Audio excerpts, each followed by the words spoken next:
बुधवार को तालिबान, पाकिस्तान और चीन की बैठक हुई है। काबुल की इस बैठक से खाली हाथ पाकिस्तान लौटा है। काबुल की बैठक में पाकिस्तान की भारी बेइज्जती हुई है।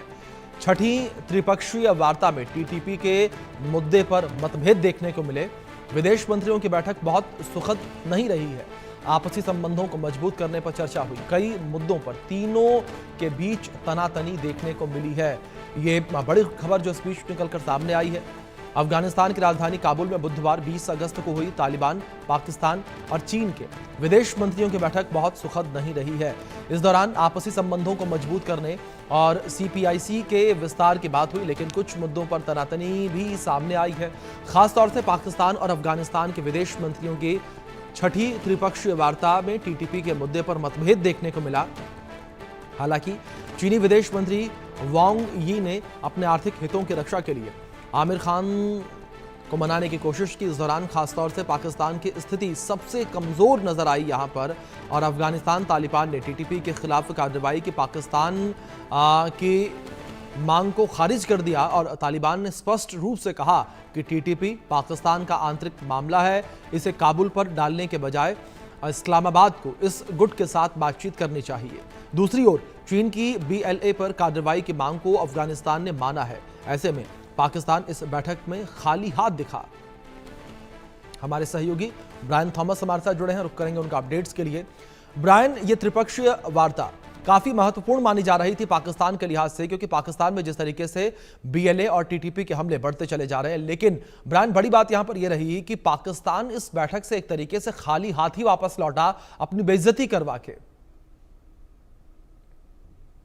जी बिल्कुल, देखिए अफगानिस्तान की राजधानी काबुल में ये अफगानिस्तान, पाकिस्तान, चाइना की जो फॉरेन मिनिस्टर्स मीटिंग हुई थी वो ज्यादा पाकिस्तान के लिए ज्यादा सुखद नहीं रही। ये पाकिस्तान और अफगानिस्तान के विदेश मंत्रियों की छठवीं ट्राइलैटरल डायलॉग थी, जिसमें तहरीक तालिबान टीटीपी पाकिस्तान के मुद्दे पर गंभीर मतभेद सामने आई। रिपोर्ट्स के मुताबिक अफगान तालिबान ने पाकिस्तान की ये डिमांड सीधे तौर पर रिजेक्ट कर दी कि वो टीटीपी के खिलाफ एक्शन ले। तालिबान का ये भी कहना था कि टीटीपी पाकिस्तान का इंटरनल मैटर है और इस्लामाबाद को खुद इस ग्रुप के साथ बातचीत करनी चाहिए, काबुल पर नहीं डालना चाहिए, और काबुल पर डालना ये ठीक नहीं है।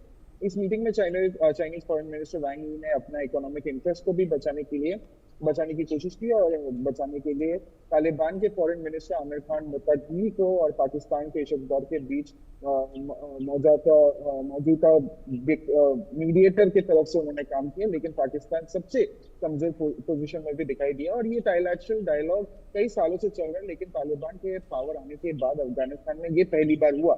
मीटिंग हुई जस्ट एक दिन पहले एससीओ तियानजिन समिट के, और जहां पाकिस्तान और अफगानिस्तान टाइज में बेहतरी की उम्मीद की जा रही थी, पर वो कुछ हुआ नहीं। और इसमें चाइना एक एक्टिव मीडिएटर का रोल प्ले कर रहा था, और development cooperation, regional stability, counter terrorism और सिक्योरिटी कोलैबोरेशन पर भी हाईलाइट किया गया था। और ये सीपीईसी को अफगानिस्तान का जो चाइना पाकिस्तान इकोनॉमिक बॉर्डर को अफगानिस्तान तक एक्सटेंड करने का इशू भी एजेंडा में था। पर ये देख सकते हैं कि पाकिस्तान के तरफ जो पाकिस्तान उम्मीद कर रही थी कि इनके लिए ये मीटिंग या ये जो ट्राइलैटरल काफी ज्यादा फ्रूटफुल होगा, वो नहीं हुआ।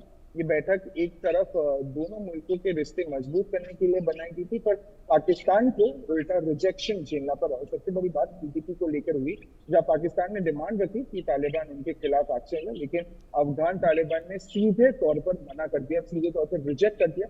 और तालिबान का ये कहना था कि टीटीपी पाकिस्तान का अंदरूनी मामला है और इस्लामाबाद को इस ग्रुप के साथ खुद ही बातचीत करनी चाहिए, और इसमें तालिबान का कोई एक्टिव रोल नहीं होगा। जी ब्रायन, दूसरी ओर जिस तरीके से ये त्रिपक्षीय वार्ता हुई है, तीनों देशों के बीच बातचीत हुई है, इसमें यह भी कहा गया कि चीन जो अपना आर्थिक गलियारा है, चीन पाकिस्तान इकोनॉमिक कॉरिडोर, इस कॉरिडोर को वो अफगानिस्तान तक लेकर जाना चाहता है, उसका विस्तार करना चाहता है। इस विस्तारवादी नीति को अगर ध्यान में देखा जाए ब्रायन, तो किस तरीके से भारत के लिए चिंता का विषय? जी बिल्कुल, देखिए सीपीईसी को अफगानिस्तान तक एक्सटेंड करने का इशू भी एजेंडा में था, और ये कहीं ना कहीं चाइना के लिए अफगानिस्तान एंगेजमेंट का एक मकसद है कि वो उसके जो जियांजिंग प्रोविंस की सिक्योरिटी सेफ रहे, और ईस्ट पाकिस्तान इस्लामिक मूवमेंट जो कि ईटीआईएम को अफगानिस्तान में सेफ हेवन मिले।